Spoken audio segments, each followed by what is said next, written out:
So this past week, I was at a clergy conference.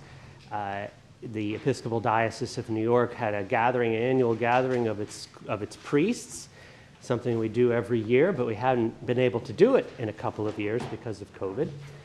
And one of the things that clergy talk about recently, in recent times when we get together, is sort of the shortage of pastors and the decline in membership and the closing of churches. The Wall Street Journal a couple months ago, in February, noted that 38% of pastors were seriously considering leaving full-time ministry. And what struck me about that article was among pastors under the age of 45, nearly half were considering quitting. And of course, the pandemic was made, blamed for this, or at least part of a contributing factor. Now, I just turned 49, so I'm not under 45, so I'm not in that risk group of quitting, so you don't have to worry about that. There's a wave of retirements going through, which I think has certainly been compressed by COVID. Churches in this diocese will be vacant. Something like 59 of them are going to be vacant. And I have to wonder what this annual conference will look like as the years go by. What will it look like 3 years from now, 5 years from now, 10 years from now? At my age, I'm one of the younger clergy. So what does the future of the ministry look like? I don't think it's an interesting question to ponder in light of today's readings. Two readings about the call to ministry, very dramatic calls to ministry that we read about in Acts and in the Gospel of John. The first one we read about in Acts is Saul's dramatic conversion. And Matt, I think an Episcopalian reaching for his Bible is a miracle. So that's great. So we read about that today. And the second story we read about is Peter, who had denied Jesus 3 times. He'd betrayed Jesus the night of his arrest and his trial, totally disqualifying himself for ordained ministry. And yet here he is, being recommissioned by Jesus, reordained and sent back out to tend the flock. So the point here of these two readings is that both of these men, Peter and Paul, arguably were ministers before, and that they had false starts in ministry. And their ministries had gone awry. But it was only once they had learned obedience to Jesus Christ that their ministries began to be graced with his power and blessing. Now, we read about a third minister in this story from Acts today, Ananias. And Ananias is the example of a minister who's learned obedience. And he's learned that obedience to Jesus in ministry sometimes leads one to minister in unusual places and to unusual people, right? So Ananias receives a vision of Jesus who tells him to look for a man of Tarsus named Saul and minister to him. Go and restore his sight. Go and baptize him. And Ananias says, wait, Saul, the one who's persecuting the church, the one who's arresting your followers and putting them in jail, and who approves when they're put to death? How can I minister to him? And Jesus says, go, for he, Paul, is an instrument whom I have chosen to bring my name before Gentiles and kings and before the people of Israel. I myself will show him how much he must suffer for the sake of my name. So Ananias obeys, and he goes to Paul, and through Ananias' ministry, Paul's sight is restored, and then Ananias baptizes Paul. And then Paul goes on to plant churches and write many letters that we still read for guidance to this day. So what these texts are saying and what this story is saying is that it takes obedience to be a minister, and that obedience is expressed in faithfulness to Jesus. The problem is that some ministers, and I don't just include myself in the ministry here. Yes, I'm the ordained one here, but all of us are called to be ministers. All of us are called to the ministry of the gospel. Some ministers make their ministries about something else, something other than Jesus Christ. Saul of Tarsus had made his ministry about persecuting the nascent church, about a kind of Pharisaical purity to the religious law. Simon Peter had made his ministry into a kind of badge of courage. The night of Jesus' betrayal and arrest, Simon Peter was full of bravado. I will die for you, Jesus, Peter says, before he betrays him 3 times. And Jesus effectively defrocks both of those men from those prior ministries, only to reordain them, as we've seen. The two miracles in these readings, the restoration of Paul's sight and Peter's large catch of 153 fishes after a night of catching nothing, remind these men that without Jesus, they are but the blind leading the blind, and they are but fishermen fishing without bait. In other words, their ministries will come up empty. What is it that ministers have? What is it that the church, through its ministry, has to give the world that the world cannot give itself? We need to be able to answer that question. And perhaps it's the inability to answer this question that is the reason, or one of the reasons, for the wave of pastoral resignations and the emptying of churches.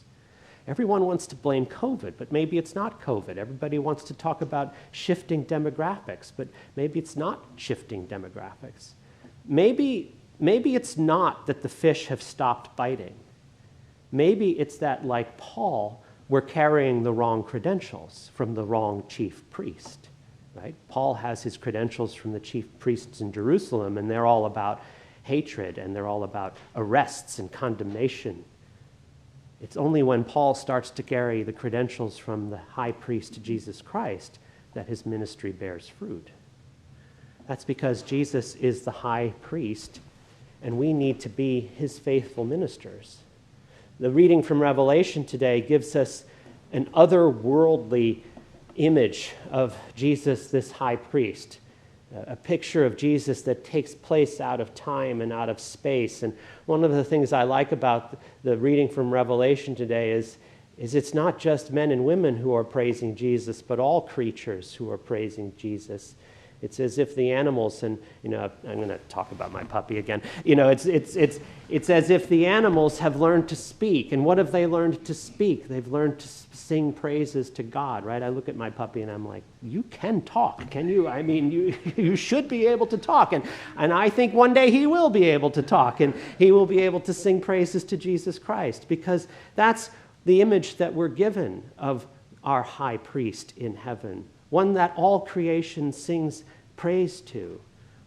But unlike the chief priest in Jerusalem, Jesus, our high priest, doesn't have to sacrifice these animals.